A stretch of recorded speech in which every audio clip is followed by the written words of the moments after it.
Nessa videoaula nós vamos tratar das técnicas para a cura do concreto, né?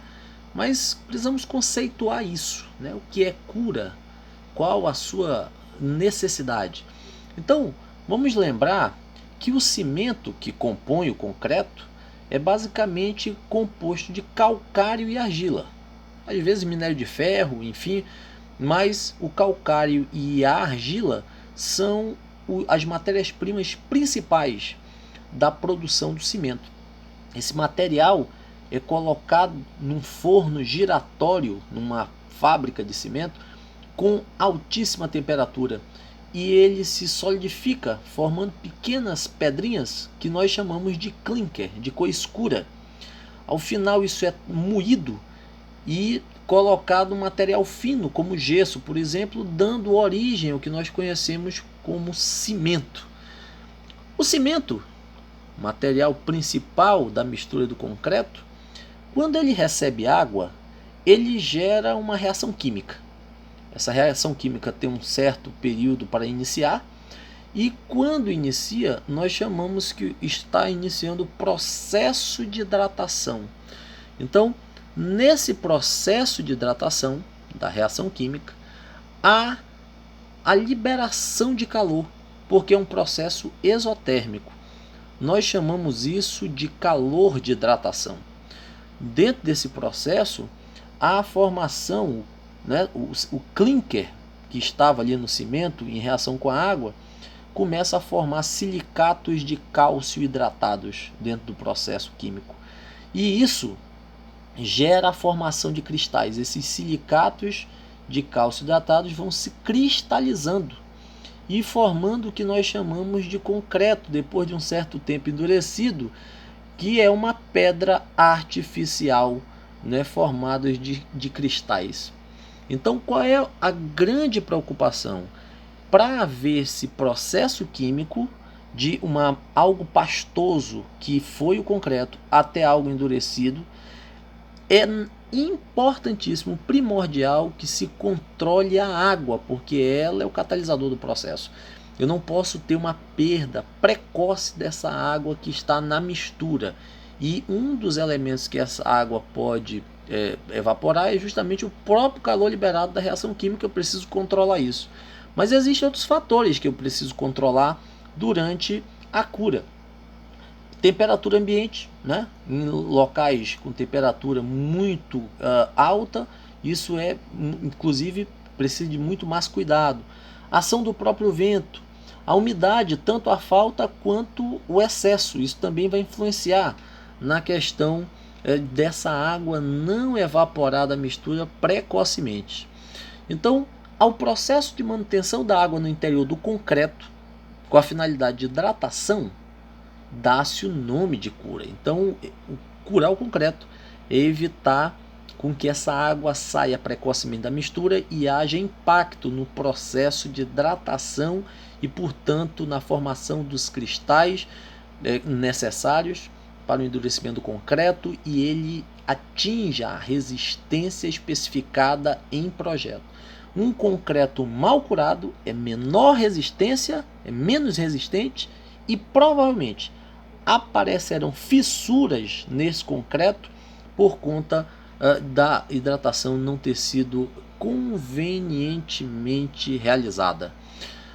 As técnicas para a cura do concreto são basicamente três. Ou eu faço uma cura úmida, ou uma cura química, ou a vapor. Isso vai depender muito do tipo de obra, da realidade da região, do clima da região, do tipo de peça a ser concretada. Então, a utilização precisa ser escolhida em função desses fatores, né?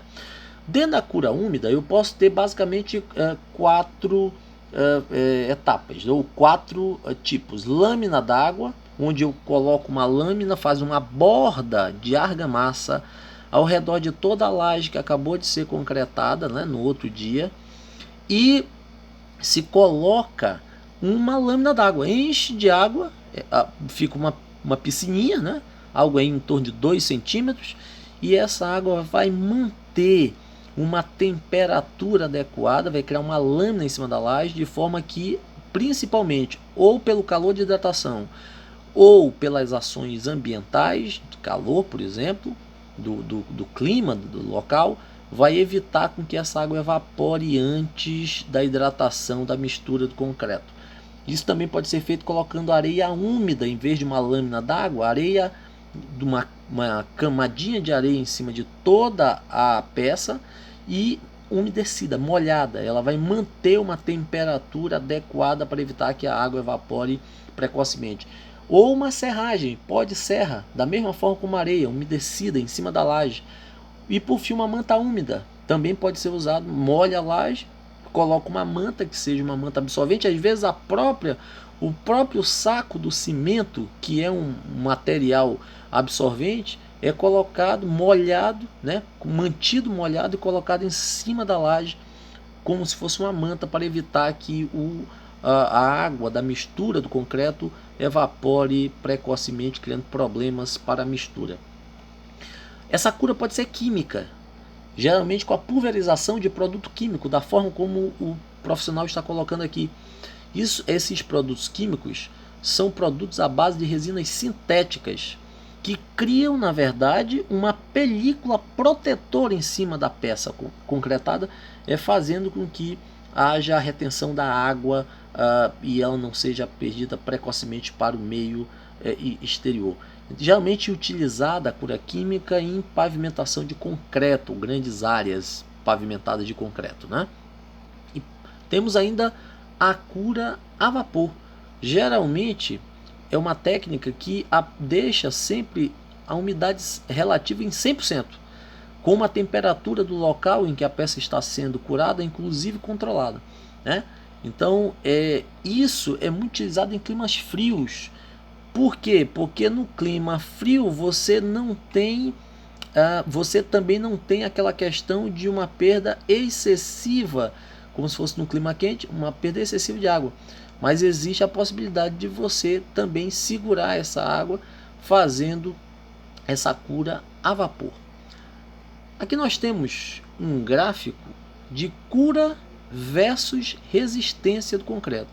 Vejam no gráfico, aqui você tem, né, a resistência, e aqui você tem a idade em dias de cura, né? Então vejam que a curva, até se a cura for feita adequadamente por 3 dias, o concreto já garante aí mais de 75% da sua resistência de projeto. E se for feita pelo menos com 7 dias, praticamente 100% daquilo que foi especificado vai ser atingido.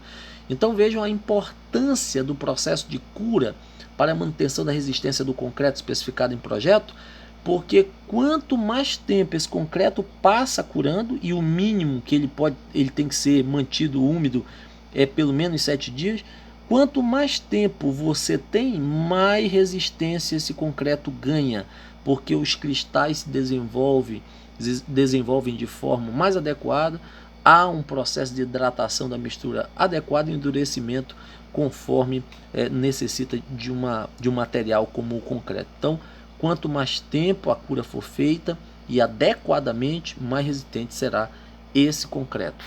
É isso aí, pessoal.